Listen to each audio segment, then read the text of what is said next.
Swayam Prabha. Digital India. Educated India.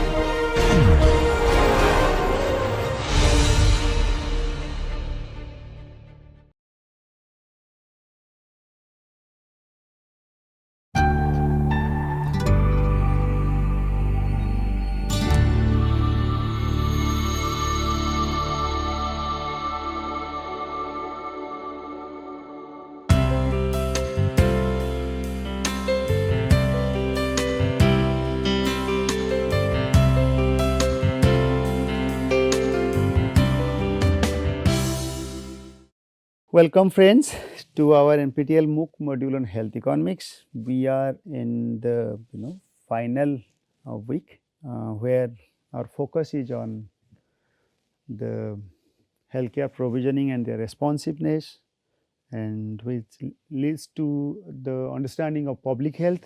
So, the responsiveness etc., the health system etc. are the focus of this unit. So, in the previous lecture in particular, we discussed about public health, their definition and their function, the core activities and the ethical issues. Here, we will be emphasizing on health system responsiveness, and hence we are addressing healthcare provisioning and health system responsiveness.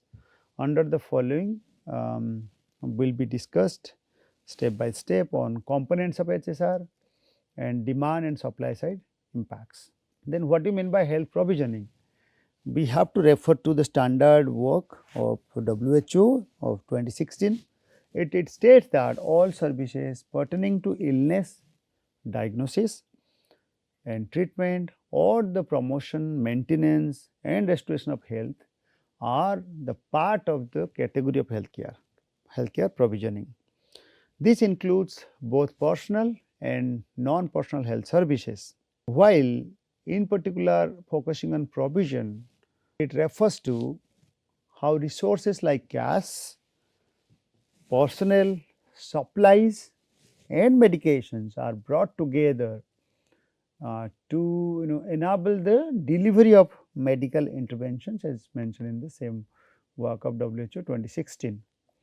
Hence, healthcare provisioning refers to the planning, organizations, delivery of healthcare services to meet the health needs of individual and communities. This encompasses a broad range of activities such as establishment of healthcare facilities, deployment of healthcare professionals, development of healthcare policies, then their management of the resources which will ensure the effective and equitable delivery of healthcare services. One thing is important to note that collaboration amongst a range of stakeholders including government organizations, healthcare providers, insurers, academic institutions and the community is indeed necessary for the effective provisioning of healthcare. The key component of healthcare provisioning hence also includes the stakeholders such as healthcare professionals, policy, regulations, information systems, workforce development, as well as the community engagement for the health promotion. Then what do you mean by healthcare facilities? This includes clinics, health centers, hospitals, specialized centers. To specify a few, like in hospitals, we need to also take care of emergency care, surgeries, specialized treatment. About clinics and health centers, it includes PHC primary care services at the PHC level, preventive care and basic diagnosis and treatment services. These are more accessible to communities and play a important role in promoting health and preventing diseases. Specialized centers focus on specific areas of health care such as mental health clinics, rehabilitation centers, specialized clinics for chronic diseases. So, about healthcare professionals, which is part of the healthcare provisioning, it includes physicians, surgeons, nurses, administrative staff and allied health professionals as well. So, health information system includes electronic health records, master facility list and health information exchange. Healthcare policies and regulations are important. This is pertaining to financing as well, which includes health insurance, public funding, reimbursement mechanism, etc. Quality assurance is another aspect of this provisioning, which is also part of the healthcare policies and regulation. This includes implementation of standards and protocols to ensure the quality and safety of healthcare services. Another aspect is called regulatory framework. This encompasses laws and regulations that governs the practice of healthcare professionals, the operation of healthcare facilities, and the overall healthcare system. So, as I already mentioned, the community engagement is also another pertinent aspect of health provisioning. This includes PHC campaign, the health campaigns, including public health campaigns to promote healthy behavior, prevent disease, educate the public on health related issues, community outreach such as programs that engage with communities to understand their healthcare needs and address health disparities. Workforce development, including training and education, like health related educations and health related professional and their trainings will enable skills to maintain the standard of the healthcare provisioning. Then including workforce planning and management, that includes strategic planning, which will ensure adequate and appropriately skilled healthcare workforce. So, healthcare technology, that includes medical equipment. It has a provision for acquisition and maintenance of medical devices, equipment used in diagnosis, treatment and patient care. Telemedicine, this provides healthcare services remotely, including access to care using a cell phone or even tab, mobile, through internet. Some of the examples like 1mg, like Practo. Okay, so there are n number of such examples across the globe. The goal of healthcare provisioning is to ensure that health services are accessible, affordable, with better quality or high quality, and that should be responsive enough to the diverse need of the people. But in reality, these expectations are compromised in some of the cases. Hence, we need to unfold the cases of healthcare with reference to India at this moment. So, as per the latest micro large scale information based on the survey from the household, which was conducted by National Sample Survey in its 75th round, which was in 2017-18, which emphasizes the treatment of the ailments based on short run and long run ailments with 15 days and 365 days cases. Government hospitals, in case of 30% ailment, this has and in private hospital in case of 23% of ailments. So, these are the facts derived from the NSS 75th round. Private doctors and clinics in case of 43 ailments are actually accessed. Informal healthcare providers and charitable trust, NGO run hospitals in case of the remaining 44.1%. Another, these are OPDs, outpatient cases, outpatient department order treatment. Inpatient hospitalization cases excluding childbirth are also recorded, like public hospitals accounted for 42%, private hospitals also accounted for more than that. Hence, the out-of-pocket expenditure is also higher. Then charitable or trust, NGO run hospitals account for 2.7%. Population with health expenditure coverage are like 14% of the rural population and 19% of the urban populations is covered as per the health expenditure is concerned. 13% of the rural and 9% of the urban population covered by government sponsored health insurance, 1% of rural and 6% urban covered by health insurance arranged by government PSUs as employer and employer supported health protection schemes. 4% of urban population covered by health insurance arranged by households with insurance companies. Average medical expenditure per hospitalization case as per the NSS 75th round, like rural India about rupees 16,676 and rupees 1,475 in urban area.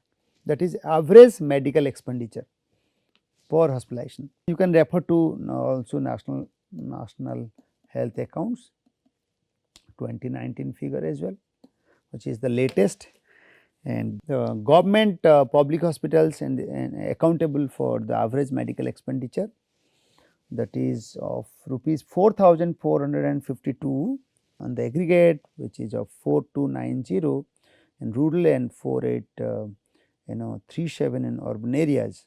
Okay.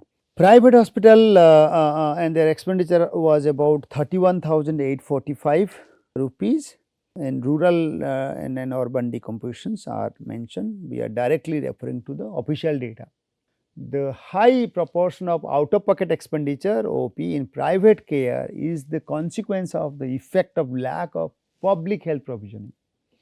Okay, so it is to be noted that this lack is actually resulting higher burden on the households. Due to this, private sector act as the main provider of health services with lack of proper regulation of prices and services. To pay for inpatient care, more than 64% of rural households and 40% urban households with hospitalized cases borrow their money or sell assets, rely on donations from friends, family, as Joe 2015 work highlighted. To improve the access, affordability and accessibility of services and health seeking behavior towards the public provisioning or public care, health system should be accountable and should be highly responsive and efficient enough. Hence, it directs to the understanding of HSR, health system responsiveness. What is this all about? It is explaining a system, a health system which has a certain level of responsibility to the non-health expectations of the people. So, it is to be emphasized that the health system responsiveness is actually accounting for non-health expectations of the people. Okay. So, it is not directly to the treatment, it has to be directly addressing the non-health expectations. According to WHO 2000 report, the non-health expectations of the people has 8 domains. Okay. So, like dignity, autonomy, confidentiality, prompt action, quality of amenities, clarity of communication or information, choice of providers and access to social support networks. So, you can note that these are not directly linked to the health requirements. These are beyond health, hence it is mentioned non-health expectations. So, dignity, this refers to the experience of the patients or individuals of being treated respectfully and their privacy is indeed respected. Regarding autonomy, it has to be the freedom, the experience of the patients being involved in making decisions for their treatment. Like a large proportion of people were not always provided with various treatment options. So, treatment options should be provided to decide to have their decisions. Hence, patient acceptability is used to be a question in Indian health system. So, autonomy really matters. Healthcare providers have neither been prioritizing providing treatment options nor asking for their acceptability. To note here that the training and orientation of the healthcare providers are required, which is must in this direction, that will prioritize the patient to seek their treatment, and that will also to a large extent minimize their out of pocket expenditure. Regarding confidentiality, another important aspect of the health system responsiveness, it includes factors related to secrecy, information shared by the patients or individual with providers kept secret or not. So, that is creating confidence on the healthcare access. This includes private space for the patients to be able to talk privately to the providers. Another is called prompt attention, how quickly the issues is addressed including waiting time, time to reach hospital facility, mode of transport. You might have heard that in the developed countries they have a dedicated line for the ambulance service and the emergency transport services to have a quick connect of these access. So, a public policy discussion must be focusing on a dedicated line. Okay, even if our population is huge, but it can be greatly minimum. The chaos can be greatly managed. So, waiting time is important. We discuss patient travel, as we all witness that from a far flung area till reaching to the place really is a cumbersome process and they indirectly incur huge cost. Patients with no out of pocket expenditure for transport to reach the hospitality is required, hence the patient will be highly satisfied. Quality of amenities, how far the quality and functionality of the amenities is also important, such as cleanliness, even nearby the waiting area like toilets, availability of drinking water, seating capacity. Then clarity of communication and information, which is provided by the providers to the patient. You might have heard that the patient is from a rural area or from different region having a different language. Since we have huge number of languages, the patient may not able to actually express correctly. Hence, the health system must be geared enough, must be trained enough to be capable of understanding the communication of the patient. Okay, so they should listen carefully, clearly, and they must understand, especially to cater to the need of the patient. The choice of the providers, as already said, to a large extent we discuss about autonomy, and maybe overlapping with that. Access to a social, in case of choice, this investigates whether patient or individuals are able to see a healthcare provider of their own choice. Okay, so this is what to be emphasized. Then another one is called the social support network, prominently related to inpatient care, but is also valid for outpatient care. This allows your family members or the relative that used to have huge confidence on the mind of the patient who are already hospitalized. So, as mentioned here that WHO work of 2000, the recent literature finds that trust on the doctors and provider are also very important factor which dominates the responsiveness. So, you can also relate to in the remote areas and the villages, people rely since the health system is not that good or not that trustworthy or maybe lacking in many indicators. Hence, those far flung areas, especially villages and remote areas, they depend still on the quacks and the jar pooks and the traditional home based medicines. Okay. So, even if those are not clinically proven, but still people are dependent on it. So, coming to HSR, once again this improves the access and acceptability, and to improve access and accessibility, the acquisition of knowledge, self efficacy, attitudes, health behavior are important, and hence the health literacy really matters. Health literacy of the health provider as well as the patient, but most importantly the health providers. Health literacy refers to the capacity to acquire, process and understand healthcare information and services required to make suitable decisions related to wellness and patient care. Hence, to present it in a structured format of the HSR, we have supply side and demand side aspect. In the agents on the supply sides are important, like political leaders, policymakers, managers, service providers, etc. This helps in efficient and proper functioning. Whereas, we have a demand side as well.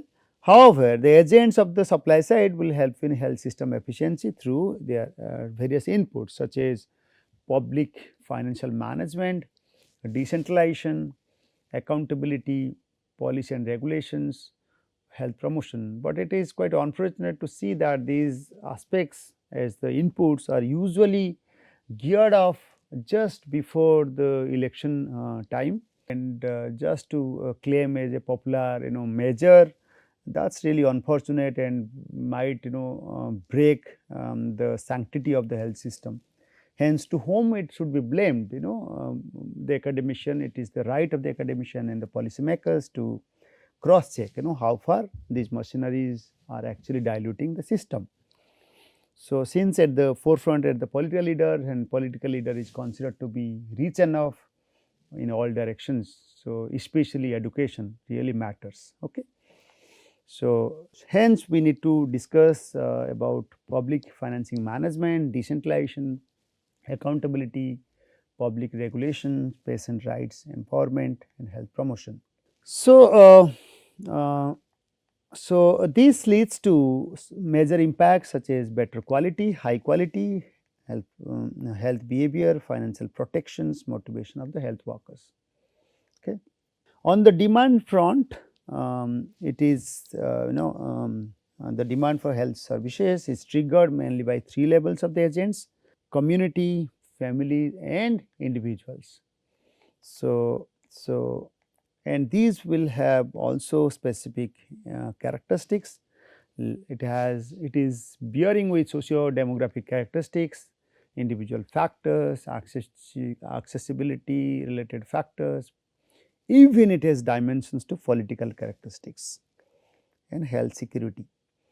Each level has different medical and non-medical expectations depending on their vivid characterizations or characteristics. So, all those things really matters. Each level has different medical and non-medical expectations. So, in the outcome we would have a better quality because it is cross checked with the demander side. So, medical expectation and non-medical expectations as part of the health system responsiveness are well addressed. So, what we have discussed about demand and supply for HSR, this will guarantee health literacy. Organizational health literacy is also important. Organizations where we mention about the supply side literacy aspect. Community health literacy also equally challenging and important, and very less number of paper you will find on this, especially in Indian context. I will suggest you to focus. We are actually working on it. My scholars are contributing hugely to this direction. So, I hope we have taken off all possible aspects on HSR, and so these are the readings which would further substantiate your understanding. So, that is all. Thank you for today. Expecting your presence next. Thank you.